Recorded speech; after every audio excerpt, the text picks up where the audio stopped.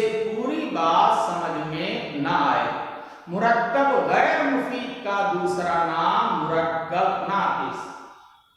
مرکب مفید کی دو قسمیں، جملہ خبریہ اور جملہ انشائیہ۔ کہنے والے کے خبر کو سچا یا جھوٹا کہنا درست ہو، اگر خبر دینے والا اپنی بات میں صحیح ہے تو اس کی خبر سچی ہو جائے گی، اس کو صادق کہا جائے گا۔ خبر دینے والے کو سچا یا جھوٹا کہنا درست ہو، یعنی اس خبر کا تعلق اس کے سچ یا جھوٹ سے ہو، تو اس کو جملہ خبریہ کہتے ہیں۔ جیسے خلق اللہ زید قائم۔ جملہ انشائیہ اور جملہ کو کہتے ہیں کہ خبر دینے والے یا کہنے والے کو سچا یا جھوٹا کہنا درست نہ ہو۔ جیسے کسی نے کہا اشرب تو پی، قم تو کھڑا ہو، اذهب تو جا، اجلس تو بیٹھ۔ جملہ خبریہ کی دو قسمیں ہیں، جملہ اسمیہ، جملہ فعلیہ۔ جملہ اسمیہ اور جملہ کو کہتے ہیں جس کا پہلا جز فعل ہو اور دوسرا جز اسم ہو یا فعل، یعنی جس کا آغاز اسم سے ہو، جیسے زید قائم اور زید قام۔ یہاں دیکھیے دونوں اسم ہے، یہاں پہلا اسم ہے دوسرا فعل۔ اور جملہ فعلیہ اور جملہ کو کہتے ہیں جس کے شروع میں فعل ہو، جس کا آغاز فعل سے کیا جائے، جیسے قام زید ضرب زید۔ زید مسند ہے، یہ زید مبتدا ہے اور مبتدا کو مسند الیہ کہتے ہیں اور مسند الیہ کہتے ہیں، اور مبتدا کو محکوم عنہ بھی کہتے ہیں اور اخبار عنہ بھی کہتے ہیں۔ اور قائم کیا ہے؟ یہ خبر ہے اور خبر کو مسند کہتے ہیں، اخبار بھی کہتے ہیں، محکوم بھی کہتے ہیں۔ عزیز طلبہ، ایک بات اور ذہن میں رہے کہ خبر یہ مسند اور مسند الیہ کس کو کہتے ہیں؟ مسند اور مسند الیہ کس کو کہتے ہیں؟ مسند الیہ آپ نے پڑھا کہ کسی چیز کی خبر یا اطلاع دی جائے، طلب معلوم ہو یا یہ کہ کسی چیز کی اطلاع، آپ اس کو ایسے سمجھیے کہ مسند الیہ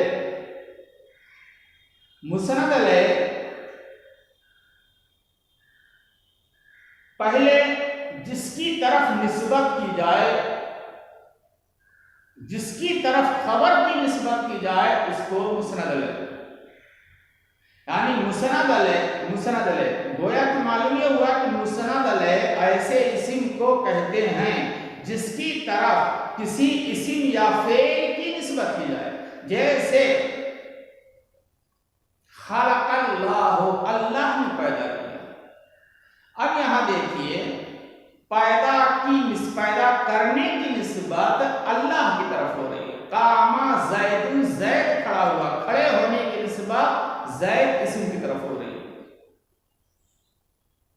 اور مسند جس کو خبر کہتے ہیں، مسند اس اسم یا فعل کو کہتے ہیں جس کی اسناد کسی اسم کی طرف کی جائے، جیسے زید الناصر، زید القائم۔ اب زید کی نسبت، زید کی یہ مدد کی نسبت زید کی طرف کی گئی ہے، کھڑے ہونے کی نسبت زید کی طرف کی گئی ہے۔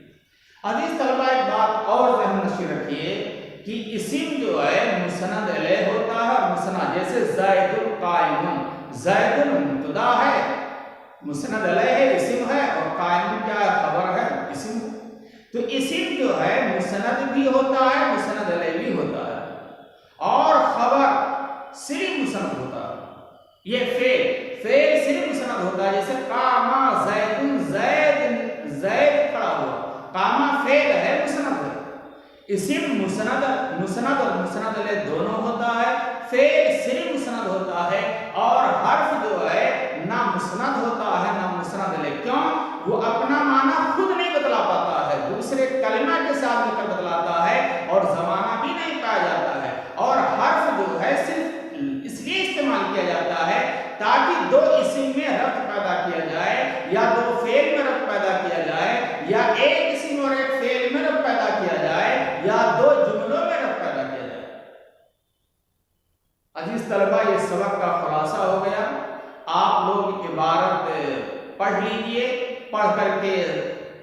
پڑھنے کے بعد آپ ویڈیو کو غور سے سنیے اور سمجھنے کی کوشش کیجئے، اور اس کے بعد نیچے سوالات دیے ہوئے ہیں، سوالات کو کتاب کی روشنی میں اور ویڈیو کی روشنی میں حل کرنے کی کوشش کیجئے، اور اگر دقت ہو تو پھر اس کو رابطہ کیجئے پرسنل نمبر پر۔ اللہ رب العالمین آپ کو کتاب سمجھنے کی توفیق عطا فرمائے اور نحو کے قواعد کو ازبر کرنے کی توفیق دے، آمین۔ والسلام علیکم ورحمۃ اللہ وبرکاتہ۔